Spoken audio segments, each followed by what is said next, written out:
In this video, I will attempt the daunting task of breaking down and explaining every single reference and homage in Quentin Tarantino's first completed feature film, Reservoir Dogs. This video will be jam-packed with Tarantino trivia, so even if you're a diehard fan of Reservoir Dogs or the man himself, you might still learn something new. I've done the same sort of video before where I broke down every homage and reference in Kill Bill. Check the iCard, the description, or the end screen for that. There was a time in my life where the work of Quentin Tarantino encompassed all of my media consumption. I would cycle through his filmography continuously and use the homages and connections that he made as windows into broader cinema for me to explore. When I was younger, he was the director who first really got me into cinema at large, so I'm definitely a Tarantino superfan.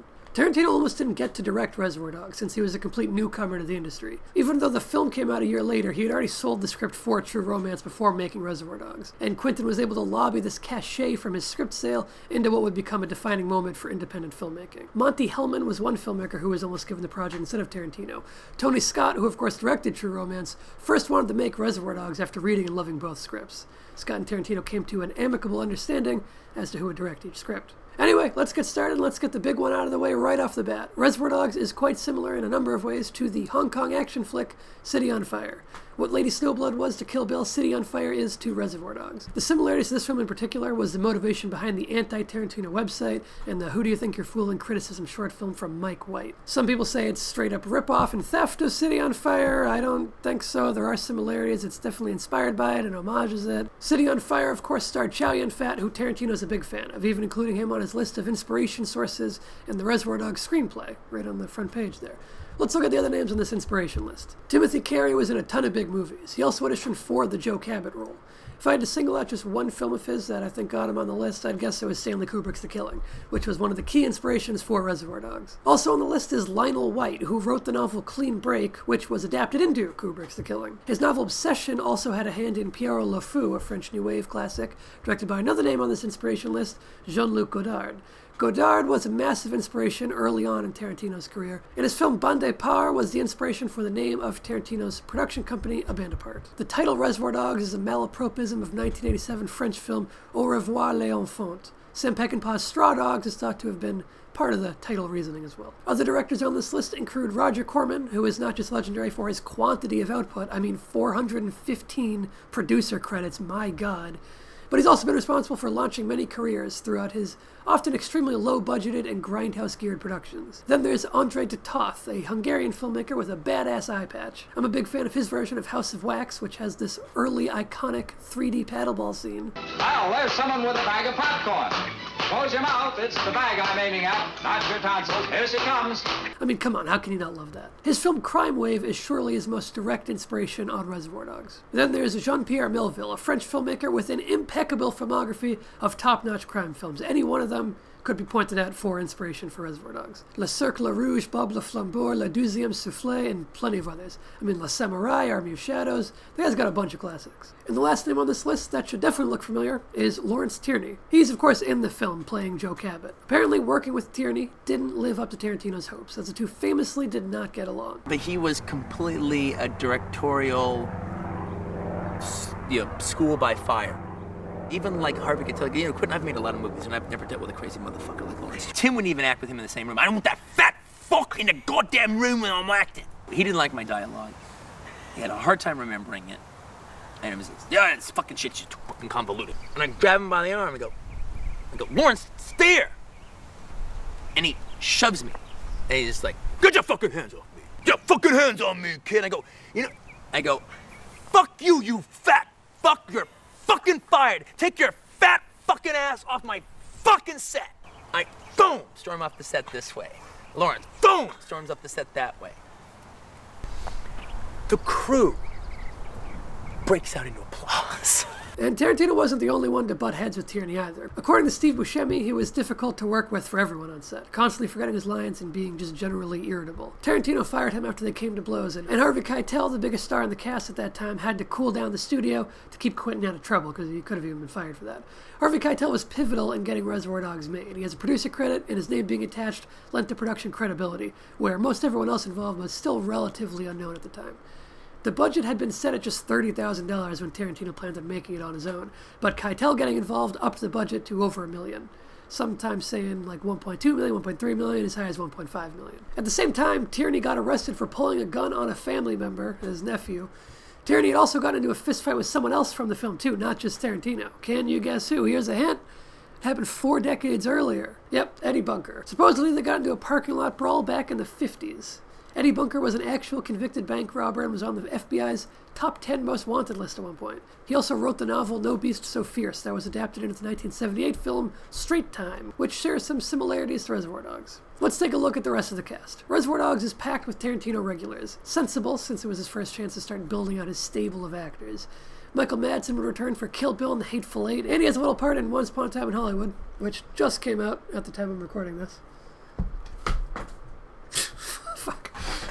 He was also in Sin City, directed by Tarantino's best buddy Robert Rodriguez, and Tarantino guest-directed a scene of Sin City. Tim Roth would return straight away for Pulp Fiction, then not again until The Hateful Eight. He also had a little tiny scene in Once Upon a Time in Hollywood that actually got cut. You can see his name in the credits, and it says cut right beside it. Buscemi had a tiny cameo in Pulp Fiction as the Buddy Holly waiter in Jack Rabbit Slims. I've always wanted them to work together again at some point. Tarantino hasn't directed Chris Penn again, but Penn was in True Romance, which Tarantino wrote. Harvey Keitel returned for Pulp Fiction and acted alongside Tarantino in From Dusk Till Dawn, which Tarantino also wrote. Mr. White's real name is Lawrence Dimmick, related to Jimmy Dimmick, played by Tarantino himself in Pulp Fiction. This section of Pulp Fiction is called The Bonnie Situation. Reservoir Dogs has a deleted scene where Nice Guy Eddie mentions the Bonnie situation. In another deleted scene, the phrase according to Hoyle gets used, a line that pops up in Pulp Fiction and also Natural Born Killers as well. Another From Dusk Till Dawn fun fact coming at you, Tarantino wrote From Dusk Till Dawn for Robert Kurtzman and K&B as a special effects showcase. Part of the reason for this was in exchange for doing special effects in Reservoir Dogs. There's one more Tarantino regular in the cast, but he's not exactly an actor. It's Lawrence Bender, one of Tarantino's main producers, who has also had teeny tiny roles in a few of his films. In 4 Rooms and Pulp Fiction, he's credited as long-hair yuppie scum. He's also credited as that in the movie Fresh, which doesn't have a Tarantino involvement, but it does star Tarantino regular Samuel L. Jackson. Comedian Stephen Wright is the voice of K. Billy's super sounds of the 70s over the radio, and it's easy to miss, but the fake Jack Rabbit Slim's restaurant from Pulp Fiction has a radio ad in Reservoir Dogs. And this wasn't actually the first use of K. Billy. Tarantino's unfinished film My Best Friend's Birthday made use of the K. Billy radio station also. You okay, Billy? It's not a huge cast for Reservoir Dogs, and there aren't really any female characters, something Tarantino acknowledged by calling it a sausage fest in retrospect. There is this woman who shoots Mr. Orange. She was actually played by Tim Roth's dialect coach. He hated her, and he got her the part so that he could pretend to shoot her on camera. Tarantino wanted James Woods in the film, but their budget was so low that Woods' agent wouldn't even show him the script. When Woods found out after the film's release, he fired his agent. George Clooney, Christopher Walken, Samuel L. Jackson, Robert Forster, and Ving Rhames were also all considered for roles in the film, and they would all end up working with Tarantino on other projects. Also, Tom Sizemore auditioned for Mr. Pink and would end up in True Romance. Tarantino planned on playing Mr. Pink himself originally, and in fact he did play Mr. Pink in the Sundance Labs short version of the film. Buscemi is in the Sundance Institute version as well, and he actually plays the Mr. White role. Actually, it doesn't quite work out that way. The color-coded names from the short version don't exactly line up with the final film. There's a name that gets thrown out just in the Sundance version, not in actual Reservoir Dogs. That name is Marcellus Spivey, and what do you know, that name got broken up into Marcellus Wallace in Pulp Fiction and Drexel Spivey in True Romance. Already the Tarantino universe was being concocted. That's not the only connection to True Romance either. Mr. White has a connection to Alabama, played by Patricia Arquette. So the part of Mr. Pink ended up going to Steve Buscemi, but Tarantino kept the Madonna monologue for himself, now as Mr. Brown, which was originally scripted for Mr. Pink. Madonna liked the film, but has said that Tarantino's theory about the lyrics is wrong. There are a bunch of people in movies and shows that are directly referenced by name, like The Great Escape, Honey West, Charles Bronson. These don't require any extrapolation, so I'll skip past them. The idea of a heist carried out by participants who are all strangers to one another is mirrored in The Day of the Wolves. You shoot me in a dream, you better wake up and apologize. This classic line doesn't originate from Reservoir Dogs. The line was previously in Do the Right Thing, maybe a bit awkward given that Spike Lee and Tarantino have some beef, but the line was also said earlier by Muhammad Ali. But even before him, the line was used in the 1938 film Angels with Dirty Faces, so which iteration Tarantino is pulling from is up in the air. I would guess Angels with Dirty Faces, though, knowing it. This opening matches a scene from Q the Winged Serpent pretty well. The iconic walk was very likely inspired by this super quick moment from Le Deuxième Souffle. It could also be inspired by the slow-mo walk from A Clockwork Orange. It might be a mishmash of those two sources. Black and white suits for criminals have been in plenty of films before Reservoir Dogs and way more films after Reservoir Dogs. But the actual inspiration for the look comes from a John Woo and Chow Yun-Fat collaboration, A Better Tomorrow 2. The color-coded names were previously used in The Taking of Pelham 1, 2, 3, but the name for Mr. Blonde specifically comes from Klaus Kinski's character in The Ruthless Four. The soda that Mr. Blonde's drinking came about when the actor playing Pluto Nash, what the fuck? Marvin Nash. What? Came about when the actor playing Marvin Nash wanted to ride around in the trunk while Michael Madsen drove. Madsen went to a drive-thru and got that soda. He also went down the bumpiest road that he could find, to kind of punish him. I should have my fucking head examined going ahead when I wasn't 100%. This line comes from The Asphalt Jungle. This later move is from Mystery Train. Elvis Presley. All done? Don't! Fire, scare. That's a Wizard of Oz reference. You don't lie to our guys, just don't throw you. This line is from Rafifi, a brilliant French heist film. I'm hungry. Let's get a taco. As innocuous as this quote seems, it actually comes from Freebie and the Bean. That Silver Surfer poster isn't just a reference to Fantastic Four, but it's also a reference to the 1983 remake of Breathless, which uses the Silver Surfer as a defining character trait for the protagonist. The original Breathless is another Godard film. Mr. Pink's foot chase is reminiscent of the foot chase from the opening of The French Connection.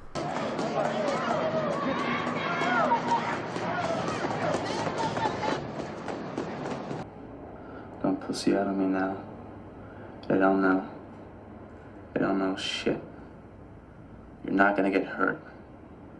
You're fucking Beretta. They believe every fucking word because you're super cool. Beretta was a 70s TV show about an undercover cop. You ever listen to Kay Billy's Super Sounds of the 70s? Asking him about the music before going in for the torture is a Good, the Bad, and the Ugly reference. Wallace will punch your friend as long as the song goes.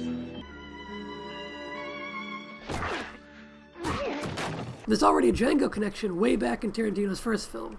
The ear-cutting off scene comes from the first Django film from 1966. There's a straight razor torture scene in the film Caliber 9, which also shares some other similarities to Reservoir Dogs. There's a guy just released from prison with a penchant for torture, to say the least. Comes from William Friedkin's Cruising. And Kill Bill the Bride also keeps a knife in her boot.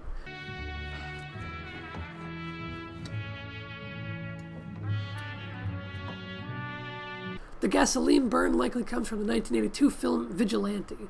And I bet you everything from a diddle-dad Joe to a damned if I know that... This line pops up in True Romance also, said by none other than Drexel Spivey.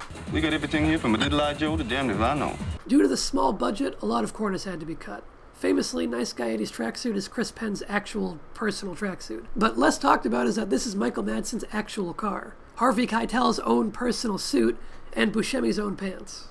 I bet you're a big Lee Marvin fan, aren't you? Is a nod to Keitel's character in Martin Scorsese's Who's That Knocking at My Door? Vic Vega and Vincent Vega are brothers, and at one point Tarantino considered a film with both characters called Double V Vega. This is probably one of the best-known trivia bits. Mr. Blue is dead? That is Dillinger. Lawrence Tierney actually played John Dillinger in an earlier movie. Scagnetti is a shared last name between Mr. Blonde's parole officer and the detective from Natural Born Killers. They might have been the same character at some point, but got a little split up. Another name connection is the tortured officer Marvin Nash and the Natural Born Killers reporter Gerald Nash. If you track everyone's aim in this final standoff, you might wonder, wait, who shot Nice Guy Eddie? But the answer is simply that is actually a little bit of a mistake. Chris Penn squibbed one off early, and they only had the one tracksuit to wreck, so they couldn't reshoot. Mr. White was intended to turn and shoot Eddie, but didn't get the chance. He does kind of do it, but the squib goes off before you can follow through. Let's go to work. Comes from The Professionals from 1966. That's the Wilhelm scream, a famous stock sound used by many filmmakers, Tarantino included. He works it in all the time. There's one last Jean-Luc Godard connection, and it's more of a subtle one. The heist target is called Karina's, and it's named after actress Anna Karina, who was Godard's muse. And finally, let's actually correct a piece of trivia on IMDb that is not true. I'll read it out. The line where Mr. White tells Mr. Pink, "I need you cool, are you cool?" was added into the script after a conflict between Lawrence Tierney and Michael Madsen. To break the scuffle and continue shooting, Quentin Tarantino said to Tierney, "Larry, I need you cool, are you cool?" That's not true. That line is in the Sundance Institute short version of Reservoir Dogs, which predates the filming of the feature-length version of Reservoir Dogs. All right, what's done is done. I need you cool. Are you cool? That line was already scripted before Tierney was even cast in the role. Also, this one is wrong. In Pulp Fiction, 1994, the Wolf, Harvey Keitel, has a phone call while in one of Jimmy's rooms, ending with the line, "You're a good man, Joe, thanks a bunch." It is a nod to Joe Cabot in Reservoir Dogs. No, it's not. He's arranging the destruction of the contaminated car, and he's doing it at the junkyard called Monster Joe's Truck and Tow. He's talking to Monster Joe, not Joe Cabot. Different people. You can even see Monster Joe in a deleted scene from Pulp Fiction. So that's about everything. I skipped over the super obvious ones where people say names outright. I don't think I need to explain things like the color-coded bottles and things like that. If you think there's something big or some deep cut that I missed, then let me know in the comments. Check out my Kill Bill breakdown next, and make sure you subscribe here for more stuff. Oh, and yeah, this is just my voice. It's what I sound like, always. It's just my voice. I don't need to cough or clear my throat or drink some tea. It's just my voice. It's what I sound like. Get over it or go away.